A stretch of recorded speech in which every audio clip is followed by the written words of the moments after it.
We're here to celebrate the power of words and music to help us appreciate beauty, but also to understand pain. No justice, no peace. It could be you, it could be me. Laws of life, is that the way it should be? Malcolm said it and so did King. No more accepted. Let's do the right thing.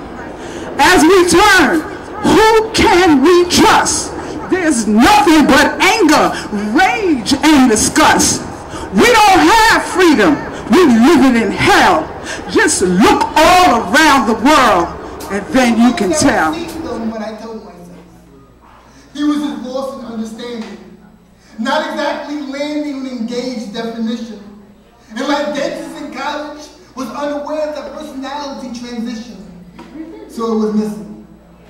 But I wish that he got this poem to him sooner, because he would have realized that marriage is more than a fourth-finger finance, but created by a four-step romance. One, learn that love isn't left for a late lust, unless that light that was lost was a long for release. Two, open oratory should be overlooked but offered, overriding onlookers that can offset your oasis with an ogre's odor. Three, you should be victorious in your view with value, making a variety of vital events vivacious, but not involving vaginal variants. Four, don't enlist an engagement until you're entirely equipped and evolved enough to erase everyone else, not excluding extras for when your equilibrium has evil. And no, there's no TV fast forward to help you skip to step 5. If alive is how you want your relationship to stay. Proposal should be a confirmed decision. There should never be any gray. If you knew this in your past and your future wouldn't pay, then your present will ask your future with pleasant poem to say. Then maybe today you be married, he be married, I be married. Okay. Before I go further and explain who I am, you probably might see me a lot on television. I was the one who did Sean Bell, have a little bit of thing of Trayvon Martin. I'm gonna do Yalo, all different things. I have written a book, but they try to burn my house down because the name of my book was called Enough is Enough, Poor People Fed Up to How the System F Up. You know what I'm saying? So in today's society, as we live as young people, which everybody might know me because I'm a new Black Panther, so is my husband, so is my 2 little ones. You know what I'm saying? My bigger one, he's in work. But when I look into my community, what I see around me is just ignorance because we don't know self. We don't have the knowledge of self. We are great people. We gave the nation and the world everything.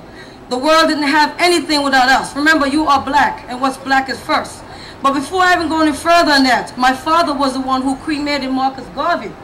So I'm in the movement all my life, and still yet they're after me, but I don't really care. So I'm just going to do a freelance, make up something out of my mind. Okay? It goes like just like this.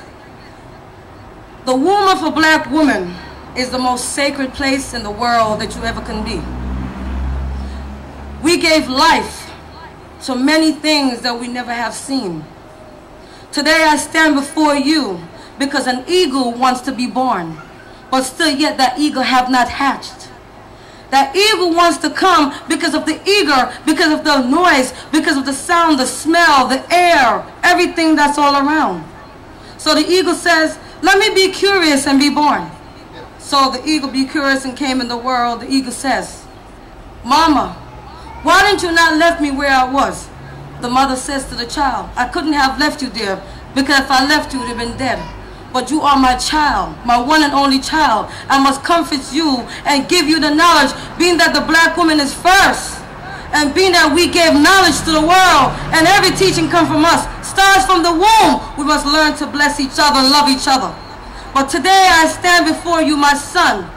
I want you to go and make the world know that you are not ashamed of coming from a mother or a motherless child. So as that child goes on, that child became someone that child tried to think of. The child wanted to do everything, and suddenly the mother got a news. Your child is dead. What must we do then? I'm sorry if I feel like I want to cry, because this thing goes out to Trayvon Martin. Because everybody in here is a Trayvon Martin. And everybody in here is going to go through something. So therefore, the poetry goes on and says, now my child is dead. I'm a motherless child from my womb I once bare for 9 months. So now, what am I going to do? Am I going to bury it, or am I going to go look for the killer who killed my child? And I said, no. Just leave it. Just leave it to the Almighty, the Most High. We can't keep going and just doing what we want to do. So the mother says, my womb wants to be bare again, but I can't. Comfort me with the wisdom of knowledge and let me with my strength. Lead me in the path of righteousness, because this is where we stand. So today we stand with the withstanding. We share that womb, because we are not motherless, but we are powerless. Ashe.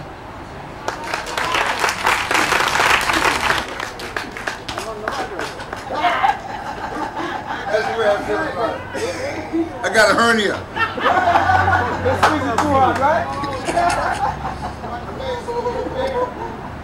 I was trying to avoid this because this has a mild curse word in it. But what I do know is that we live in a cesspool that we're not trying to straighten out. And so it seems. And I don't think that a mild curse word would be so offensive, especially considering that America is becoming a cesspool more and more, especially for us. But considering I honor the elders and the women, and I'm going to still highlight, should I say, delete the word, the mild curse word. This is called, people are suggesting that I recite this part, this poem. This is called The Human Fly. I was at a bus terminal many years ago, in 1990, and I saw some men, the old bus terminal, the old Hempstead bus terminal, and I saw some men going through the motions. I said, man, these brothers are saying something deep. Maybe I can get something to take home to my family, friends, and neighbors. And I went up on them so as to eavesdrop, and the conversation, they were destroying each other with words. I'll not go into what they were saying, but the conversation wasn't, I didn't want to take it home to my family and friends. And so I began to write, and when I got to the 4th verse, I called my family, and they started screaming. They said, he got another one. He got another one. I think you'll like this too. It's called The Human Fly. People will often feast on words of waste and will find them no matter where they're placed. Why, they're called to mind as time goes by of even the nasty feces eating fly. They're always stuffing their mental bellies with pure garbage, bit by bit. And then their every waking moment is spent thinking and talking, what should I say, slit or spit? Or spent thinking and talking spit. Oh, what a terrible tragedy. How their words influences millions to live and to die, having done little better than a spit-eating fly. They talk spit on the radio, movies, DVDs, and TV, and all who eat the spit they talk will never be mentally free. Why some human flies are so very beautiful, gifted with faces and forms, many hold very dear, and the weak-hearted mind will beg them, please come talk spit into my ear. It's not so very hard to find them in this life's many valleys and hills, because their favorite hangout place is called the Feces Bar and Grill. Now the signs there may be broken, and the lights may not be lit, but nearly all they think will be done and spoken. And you see them doing and hear them talking. Spit?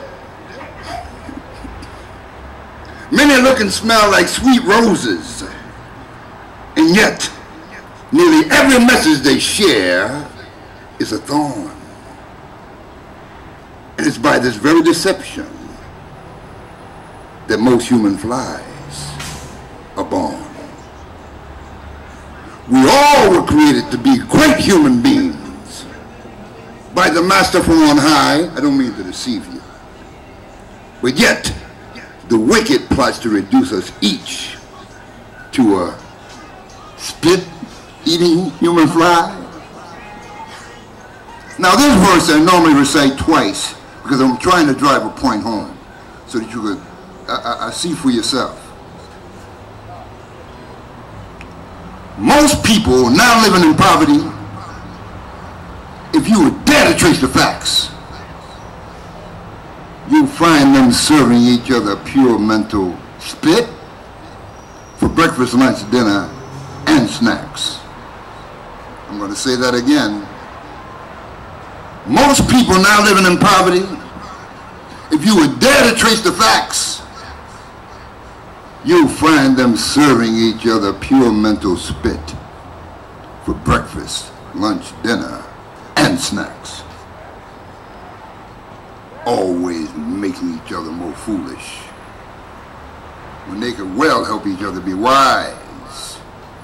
They could choose to rise high and strong and soar high like strong human eagles, and yet they're tricked into being weak. Most are unconscious tools of the wicked. Satan's screwdrivers, wrenches, and drills. Tools used to construct, or should I say reconstruct, sacred human temples into feces, bars, and grills. Now it's a place you're advised not to enter. Not for meal, conversation, or drink. As who hangs nearby the human fly may soon begin to stink. And so when people are talking garbage, and your precious ears are getting their fill, we beg you, please leave that place, ever speeding your pace, while you're in feces, bar, and grill. Your precious ears are extremely important, and can it best be defined as the golden gates of entry into the kingdom, or queendom, if you will, of your mind. And the precious feet you walk on, they cannot and they will not trod the higher ground if your thoughts are directed by all the garbage talk in town. So let the fools feast on words of waste, but you dine on nutritious food. And then you realize the God-given powers with which you've always been imbued. People rise and shine as bright human treasures, or are reduced to stink human turds. You know some, I know some. And yet every state to which people arrive in this life, they were driven there by words. In this life you will go many places, and yet one favor we beg, if you will. Please, don't long hang by the human fly or at the feces, bar, and grill. If you but grant us this one little favor, it'll prove a God-forsaken lie when folks say you live the fruitless life of a spit-eating human fly. And remember, Your life is your treasure, one of which you lose control the very moment you let the golden gates of your mind be used as this world's toilet bowl. So let people talk whatever they will. But if you hold your one life very dear, you will not long stay in the presence of those who talk spit into your ear. Oh, Father, who art in heaven, help us seek that which is noble, courageous, and wise, that we might rise high to be among your great human beings and not die among Satan's human flies. End of poem.